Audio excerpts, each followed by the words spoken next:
میں جب انگریز نے بر صغیر کو فتح کیا اور جنگ آزادی کو انہوں نے دبا دیا، بر صغیر ان کے زیر تسلط آ گیا، ان کی حکومت یہاں پہ قائم ہو گئی، مسلمانوں کی جو 1100 سالہ حکومت اس کا خاتمہ ہو گیا۔ انگریز نے برسر اقتدار آنے کے بعد یہاں پہ کچھ انقلابی اقدامات کیے، اپنے تسلط کو، اپنے قبضے کو، اپنی حکومت کو مضبوط بنانے کے لیے۔ اس میں ایجوکیشن سسٹم کو انہوں نے چینج کیا، خاص پیورلی انہوں نے ایسا نظام بنا دیا کہ جہاں سے تعلیم حاصل کر کے آنے والے جو اسٹوڈنٹس اور نوجوان وہ اس حکومت کے معاون ثابت ہوں اور اس حکومت کو مضبوط بنانے میں اپنا بنیادی کردار ادا کریں۔ اسی طرح معاشرتی اسٹرکچر کو انہوں نے تبدیل کیا، معاشی تبدیلیاں لے کر آئے، معاشی اسٹرکچر کو انہوں نے چینج کیا۔ ایک اور جو بہت بڑی تبدیلی انہوں نے کی وہ نظام حکومت میں تبدیلی تھی۔ انگریز نے یہاں پہ ایڈمنسٹریٹو سسٹم لانچ کیا اور مقابلے کے امتحانات کا سلسلہ شروع کیا۔ پہلے یہ ہوتا تھا کہ ملک کا بادشاہ یا صوبے کا گورنر وہ اپنی صلاحیت پر لوگوں کو اپائنٹ کرتا تھا، بھرتیاں کرتا تھا، تعیناتی کرتا تھا۔ انگریز نے آ کر CSS کے امتحانات کا سلسلہ شروع کیا، مقابلے کے امتحانات کا۔ اس کے لیے بنیادی شرط انگلش میں مہارت ضروری ہے۔ اب اس میں ایک کلاسیفیکیشن پیدا ہو گئی کہ جو انگلش اچھی جانتا ہے، جس کی انگلش پر کمانڈ ہے، وہ آسانی کے ساتھ ڈلیور کر پائے گا اور اس اعلیٰ سے اعلیٰ مقام تک پہنچ سکتا ہے، اور جس کی انگلش اچھی نہیں ہے، چاہے وہ کتنا بھی ذہین اور لائق کیوں نہ ہو، تو ایسے اسٹوڈنٹ وہ رہ جاتے ہیں۔ تو ایک تفریق پیدا ہو گئی، لیکن اس کا فائدہ انگریز کو یہ ہوا کہ جس طرح کے وہ لوگ چاہتا تھا اپنے نظام حکومت کو مضبوط بنانے کے لیے، اپنی حکومت کو اسٹرانگ کرنے کے لیے، اس مقابلے کے امتحانات کے ذریعے اس کو اس طرح کے لوگ ملنے لگے۔ پھر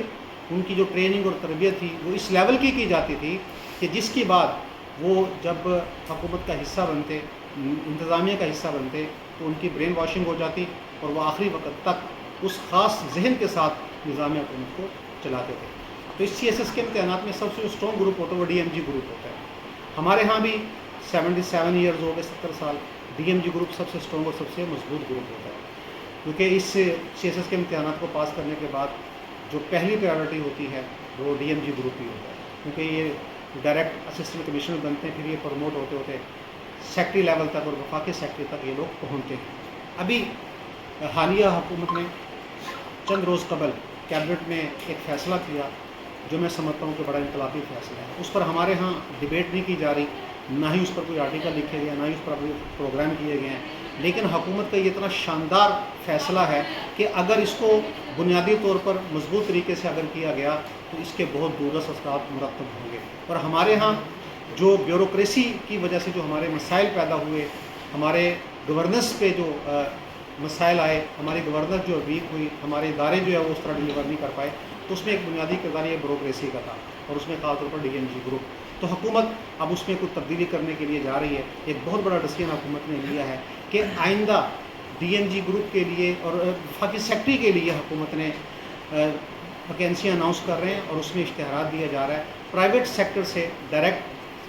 محکموں کو جو سیکٹری ہیں وہ ہائر کیے جا رہے ہیں، تو ظاہر سی بات ہے کہ اس میں ان کو پیکیج بھی اچھا دیا جائے گا، اور جو کمپیٹنٹ لوگ ہوں گے ان کو ہائر کیا جائے گا، اور پھر ان کی پرفارمنس کے ساتھ ان کی جاب جو ہے وہ ریلیٹڈ ہوگی۔ جتنا اچھا پرفارم کریں گے ان کی جاب چلے گی، اگر پرفارم نہیں کر پائیں گے تو حکومت ریپلیس کر سکے گی۔ یہ ابھی انیشیل سٹیپ ہے، لیکن ایک بہت بڑا قدم ہے، ایک انقلابی قدم ہے، خاص طور پر ہماری بیوروکریسی کے حوالے سے، اس کو درست کرنے کے حوالے سے یہ اتنا شاندار قدم ہے، کیونکہ جب آگے چلے گا سلسلہ تو اس میں مزید بہتری آئے گی، مزید حکومت اس میں چینج لے کر آئے گی، اور نظام جو ہے اور زیادہ اسٹرانگ بنے گا۔ ابھی انیشیل سٹیپ ہے، تو میں یہ سمجھتا ہوں کہ ہمارے ہاں جو اداروں کا اس وقت حال ہے، جو گورننس کا حال ہے، کہ جس کے اوپر بار بار سوالیہ نشان اٹھائے جا رہے ہیں، ہمارے ادارے اس طرح ڈلیور نہیں کر پا رہے جس طرح کرنا چاہیے تھا، عوام کے مسائل اس طرح حل نہیں ہو رہے جس طرح ہونا چاہیے تھا، حکومت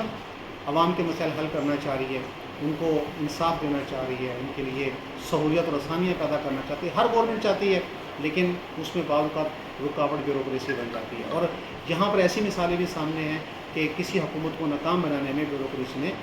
بنیادی کردار ادا کیا، وہ ایسے سٹیپس اٹھاتے ہیں، ایسی پالیسی بناتے ہیں کہ حکومت بند کلی میں کھڑی ہو جاتی ہے۔ تو اب اس